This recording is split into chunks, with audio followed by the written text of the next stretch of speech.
Hello class, we're going to go over the multi-page layout directions for you so that it will give you a review that you can look back on if you need to go over the steps. So I'm going to pretty much be following the Blackboard assignment that I have here, the 1 through 27 steps.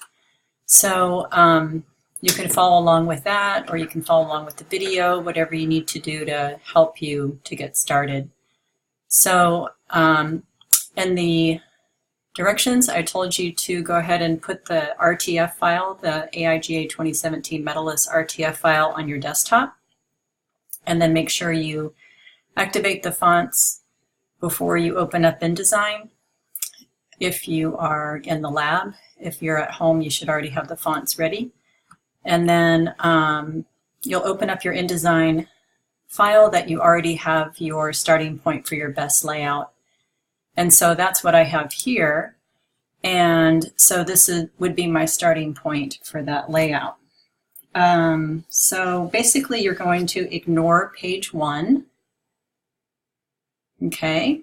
And then as we went over in class, your page 2, 3 will have the back side here and your front side of your layout. And then the next page, 3, 4, will be the title page. No text on the left side. The title page information is on the right. And the next page will be the table of contents. So I would then put your final page on page 8, 9. So you can see here from the page palette here, this is what we're looking at. Blank page 2, 3, 4, 5. Table of contents 6, 7, and 8, 9 is your layout page. Okay, so what you're going to want to do is you can add additional pages. If you click on page 9, you can add additional pages by clicking on the Create New Page or from the Flyout menu, Insert Pages, and you can just give yourself a bunch of pages. It doesn't really matter how many because you can delete them later. Okay, I'm going to go double click and go back to my final layout there. Okay, so what we're going to do right now is we're going to start to set this up. So you're going to select your footers or headers and folios, whatever you have done. And so what I'm going to do is I'm going to copy this, and I'm going to actually cut it, Command X. Now I'm going to go back to my master page, double click on the master page, and I'm going to hit W so you can see my grid here. Grid, if you hit W, that's a preview, or get back to it, just hit W on your keyboard. Now I'm going to right click and paste in place. Okay, so that gives me my footer down here. And okay, so from here, trying to follow the directions that I gave you so I don't go out of order.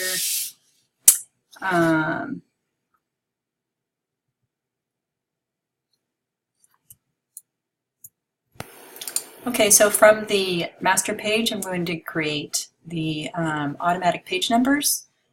So I have to select those, okay, and then go right click, insert special character, markers, and on the left side, I'm going to put current page number. On the right, on the left side, current page number, right side, next page number. Right click, insert special character, markers, sorry it's going off screen here, next page number. If for some reason they don't work for you with the page numbers, then you can go next and next instead of current and next. Okay, so also notice on this side I have this flush right, and on this side I have it flush left. It depends on your design, but for me it worked best that way. Okay, so I'm just going to double check it here. I'm going to go to page 6, 7, and something happened here. Not to 6, 7. Let me go to, there we go. Let's go to 8, 9 and check it out. Yes, 8 and 9, so it worked fine. Okay, so notice that I don't want my page numbers to be on pages 2 through 7 because you don't want your page numbers to be on the cover through the table of contents. So what I'm going to do here is I'm going to select page 2, hold down my shift key from the pages palette, and then go down to page 7. And then from the flyout or from the right click, I can hit override all master page items right there. And then you can see them flash a little bit, and that tells you that you can go to those pages and now delete that information. Okay, so I can delete my footer information carefully so I don't delete the other information. Oops, like I just did. Okay, and go to the next page, delete these guys. This page, don't need that. Okay. Okay. So now we can go on to the next step. Okay, so now we're going to do the paragraph styles. And if you're following along on the steps, it'll tell you to delete the right side of the page. However, if you're going to make a style sheet of your quote, then you don't really want to, and your quote's on the right side, you don't want to delete that necessarily just yet. But basically what it's telling you is that your head and your subhead and your body text is right here, and this is what you will be basing your style sheets off of. So what we can do before we delete this, we can click in the, I'm sorry, and I'm on page 8, which is where my my master layout is. So I have my cursor in the head, and so remember I've already done the work for you here, and I have a complicated head here just so I can show you how to do some steps. So by the way, I'm going to have to make this tutorial in 2 or 3 videos because my time is limited, so sorry about that. So now I have it clicked in the head, and I'm going to go to type, paragraph styles, right there.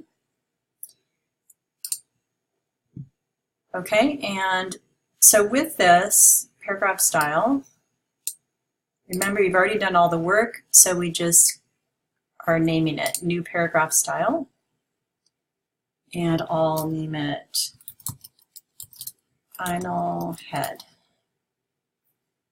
And so if you go through here, the final head here has a paragraph line or a rule. So in order to see it, if you don't have a rule, you can fast forward and not listen to this part. If you do, then this is how you do it. So I have a vertical and I have a long rule. So let's see how much we can get done here. So I'm going to change the text color to pink so I can see it. And by the way, if I go back to general, to the first part here, and I click apply style to selection, then I can see it happening before my eyes. So I'm going back to paragraph rules right here. And if I click it on, and I'm going to make a big one so I can see where it is. And I hit preview, that's why we couldn't see it, down here at the bottom. The very bottom here where it says preview, right there.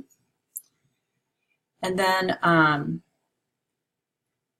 okay, so I'm going to try and match this gray one here. See that? I'm going to try and match the gray one first. The good thing about paragraph rules is I can do two rules, rule above and rule below. So I can do two rules on this. And so I'm going to increase the size just a bit. That's about right. And the offset, let's play with this. Nope, that's not the right one. I have to go, there you go. That's a little bit better. So I'm not going to take the time to match it exactly, but you can see if I change my preferences to points and picas, I can control that better. And then I'm going to go to the left indent, and I'm going to go the other way, click until it matches. That's pretty close, right? So then I would change the color and change the tint. And I'm just going to guess here, a little bit lighter than that. So that's probably about 15%. And then that's good. And then I'm going to go to the next one, rule below. And again, change the color, turn it on, change the color so I can see it. Now this one is going to go to, I'm going to, let's see, take it to the text, okay? It's because it might be shorter, and I'm going to make it really big. And then I'm going to, before I make it really, really big, I'm going to change the offset. See how it's going to try and match that guy right there. Whoops. Okay, that's almost there. Again, I'm not going to change, I'm not going to fuss around with it too much, but you get the idea.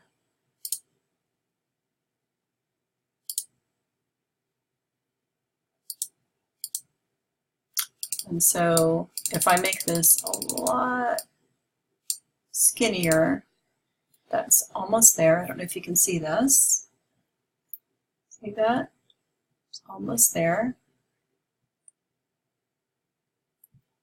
And now I can make it really, really tall, which at this point I'd probably go back in and change, you know, get rid of the original so I can really see what's happening.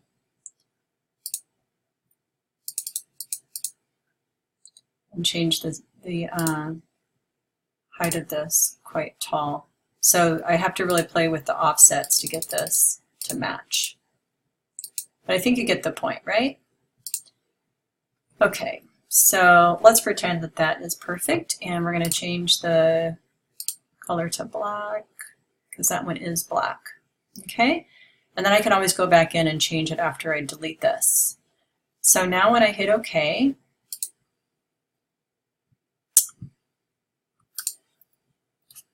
okay, and I'm going to zoom out here so we can grab this selection tool, and I'm going to delete that, and I'm going to delete this guy. So here's my my lines that go with my head. Okay, so when I click here, you can see that the blue style is applied because it's blue. Sorry, the blue indicates that the style is applied. Okay, so that was a long introduction for that one head, so that it's kind of complicated for those of you that have lines. So the next one, I just click on my subhead. Okay, fly out, new paragraph style, final sub. Name it.